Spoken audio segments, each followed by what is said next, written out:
Colleagues, we have all heard about the methane leak disaster at LA's Porter Ranch and the catastrophic drinking water poisoning of the community in Flint, Michigan.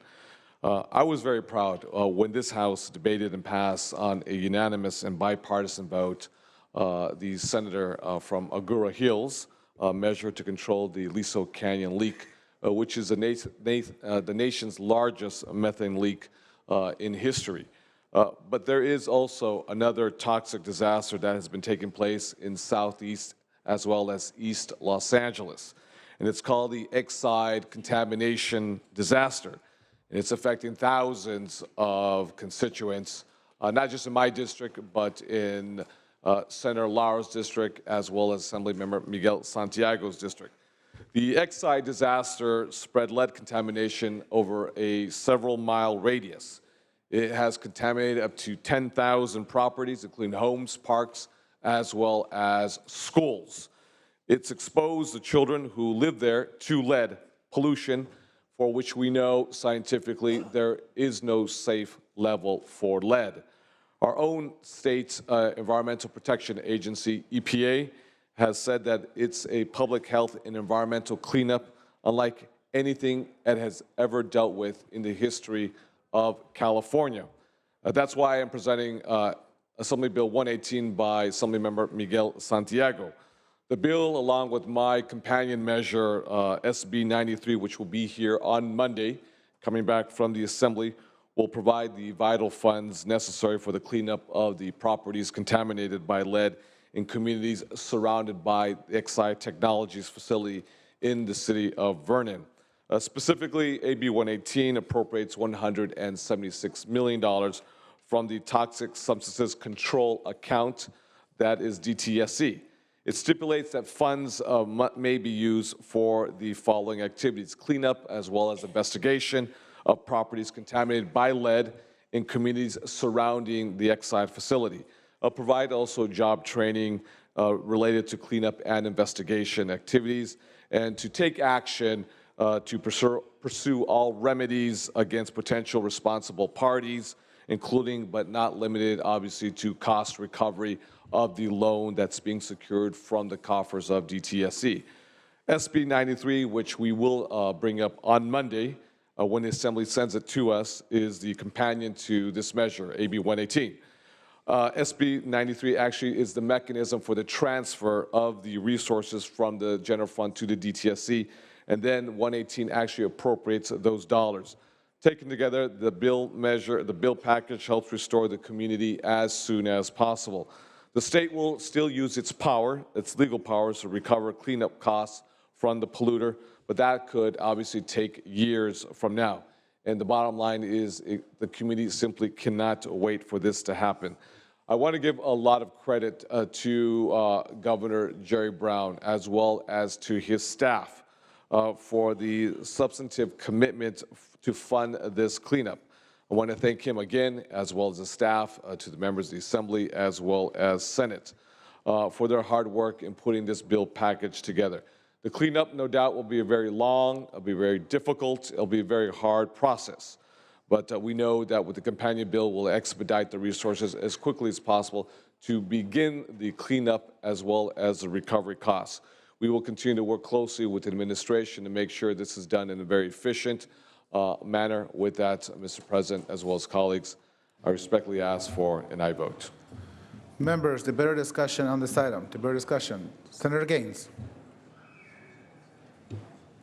Thank you, Mr. President. I rise in support of this very important measure, and I just can't help but think that if you've got neighbors in a community, homeowners who are suffering from lead contamination, we ought to be doing everything we can to try to address that and make sure that those individuals have a safe place to live, and that the contamination cleanup continues.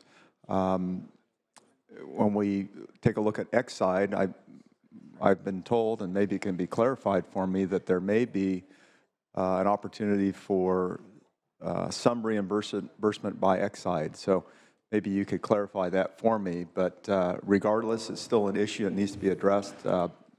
It's harming people in our state, and fully support it. Thank you. Thank you, Senator Gaines. Senator Leno. Thank you, Mr. President. I just want to underscore some of the points that Pro Tem de León has made. The emergency of this situation and the scope of the problem that has been created. Yes, Exide was a bad player and is very responsible for probably the vast majority of this situation. There were other industrial entities in that area over the past century that have also contributed to the chemical contamination. This is a loan from the general fund to the DTSC fund, special fund. We expect to get all these dollars back. Exide, and it will be determined exactly what percentage of the problem was caused by them. Was in bankruptcy, is now out of bankruptcy, so it has been reformed so it can continue its operations around the globe. It's a large concern, and we hope it won't go so far as to be determined in court, but we recognize then, and we are convinced after a long hearing in budget yesterday, that they are responsible for this contamination. We expect to be reimbursed for the cleanup of it. And though it hasn't gotten the press of Porter Ranch and hasn't gotten the press of Flint, Michigan, this is of equal proportions. It is astounding that over minimally 10,000 properties, which this money will afford us to test, and upwards of 2,500 properties to be remediated as a result of the bill before us. But we're talking about thousands of families, thousands of children who have likely had serious lead contamination, and we know what that does to their development, both physical and mental, as well as emotional. So one question that was asked in committee is, number one, how many other situations, whether as serious as this one or not, exist in California, and what are we doing to make sure that they don't continue to happen? And though this is, of course, probably larger than anything else that we have in the state, Director Lee did share with us that there are probably 9,800 contaminated sites throughout the state.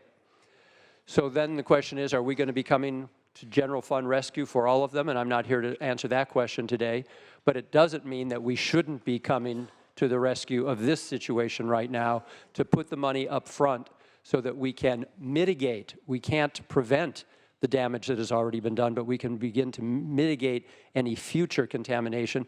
And keep in mind, there are kids playing in this dirt as we speak. So a lot of yards are going to have to be excavated, soils removed, new soil brought in.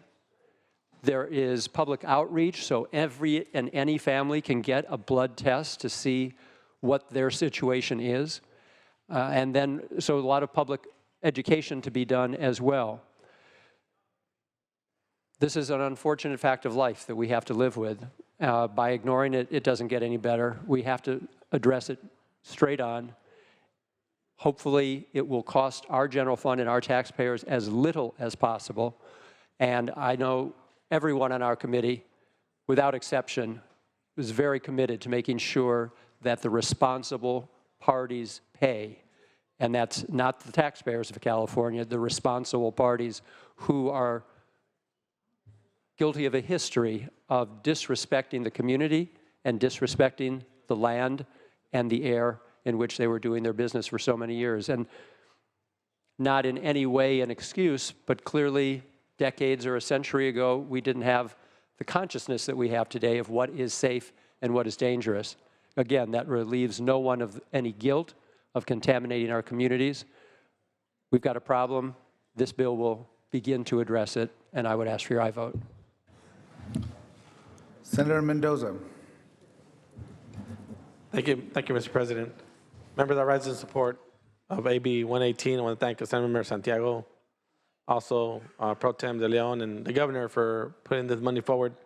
As a representative of a neighboring city that's impacted by this contamination, my district, the City of Commerce, has been And so it's across the rivers, across the way from Vernon, and they're finding out that they have been contaminated. And so as this money moves forward and it goes to the district, want to make sure that all the communities that are affected by this, by Exide contamination are taken care of. And I know this is a step in that direction.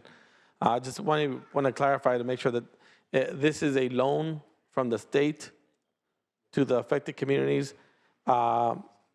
We expect repayment back from Exide or whenever this becomes finalized. My question is just arose right now is, will this include interest on the loan that we're providing? Thank you. Senator León, maybe you can address that on your close. Members, additional debate or discussion. Senator Pavley. Briefly, thank you very much. I rise in support of this, and thank you to Senate Pro Tem De Leon and Assemblymember Miguel Santiago for bringing this forward. Boy, this is something that we should have collectively done years ago, and to find out how long just rudimentary testing of lead in children's blood and in the soils of adjacent homes. But looking back, what are the lessons learned? How can we prevent this from happening in the future? We've got to be a lot smarter working collectively with our local government officials on land use siting, incompatible uses that expose needlessly families, whether it's Aliso Canyon or whether it's down in Vernon and the surrounding communities, to this kind of exposure. And so when you talk about environmental justice, that comes across at all neighborhoods. I'm very glad that we are going to be testing soils sooner than later, but there's going to be a lot of remediation, and I'm not fully aware of the long-term health-related costs for children that have been exposed on a daily basis for several years, which will also be something we'll need to follow. Thank you. Senator Wojciechowski. Mr. President, I'll be voting in support of this, but I want to make sure that all the members know that there are dozens of Superfund sites that are now being administered by the federal government that are going to be released to the state of California. So this may be the beginning of just a problem. We have no idea what type of shape these Superfund sites are in that they've been remediating or abandoning, and they're going to all come and become part of our responsibility. So someday soon, I may have my mic up asking about or identifying this problem throughout the state of California on contaminated sites. Thank you. Senator De Leon, would you like to close? Thank you much. Thank you much, Mr. President, as well as colleagues. I appreciate the comments from the members, especially the member from Roseville, north of us. Also, my understanding during the budget hearing yesterday, in a very bipartisan way, it was a very thorough, very comprehensive discussion. It was both from Republicans as well as Democrats, very good questions, which were very thorough in terms of cost recovery. Unfortunately, this is not a super EPA fund site that's been identified by the federal government. Hence the expedient action on behalf of this legislative body, but in particular the executive branch, the governor, to move forward with this temporary loan, and then the process through the Attorney General as well as the administration for cost recovery for our general fund. It is one of our realities that we may confront sometime soon, or at least in the immediate near future, with regards to contaminated sites throughout the state of California, and who is the legal responsible party. Is it the private folks? In this case, we all know it's Exide Technologies, as well as perhaps a few other businesses in and around Vernon that has emitted extremely harmful levels of lead into the groundwater, into the ground, or is it state agencies that have been asleep at the wheel, that have issued year after year after year temporary permits or sleep at the wheel and didn't do their job, either shutting them down or actually doing the proper investigation to authorize a business to stay open if they're not emitting any types of harmful toxins or pollutants that put in peril communities. As was mentioned by our budget chair, I would argue, although we have seen it in the news, CNN, MSNBC, Fox, and elsewhere, the water crisis in Flint, Michigan, I would actually argue this catastrophe exceeds actually Flint, Michigan. But the reality is the narratives that are driven are who gets the news and how that news is shaped. We have an environmental catastrophe that is right in our own very backyard. But unfortunately, for a whole variety of reasons, hence the Senator from Agoura Hills notation with regards to environmental justice. When it comes to environmental justice, we know who does not get the justice. And when it comes to certain socioeconomic zip codes, we know who gets all the attention, the immediate attention. This is a very important bill. The administration will work very closely for cost recovery. With that, I respectfully ask for an aye vote. Secretary, please call the roll. Allen. Aye. Anderson. Aye. Bates. Aye. Bell. Berryhill. Aye. Block. Aye. Canella. Aye. De Leon. Aye. Fuller. Aye. Gaines. Aye. Galgiani. Aye. Glazer. Aye. Hall. Aye. Hancock. Aye. Hernandez. Aye. Hertzberg. Aye. Hill. Aye. Wessel. Aye. Huff. Aye. Jackson. Lada. Aye. Leno. Aye. Leva. Aye. Liu. Aye. McGuire. Aye. Mendoza. Aye. Mitchell. Aye. Monning. Aye. Morlock. Aye. Morrell. Aye. Wynn. Aye. Nelson. Aye. Pan. Aye. Pavley. Aye. Roth. Aye. Runner. Stone. Aye. Vidak. Aye. Wykowski. Aye. Wolk. Wolk, aye. Call the absent members. Bell. Aye. Jackson. Runner. Ayes 38, no zero. The measure passes.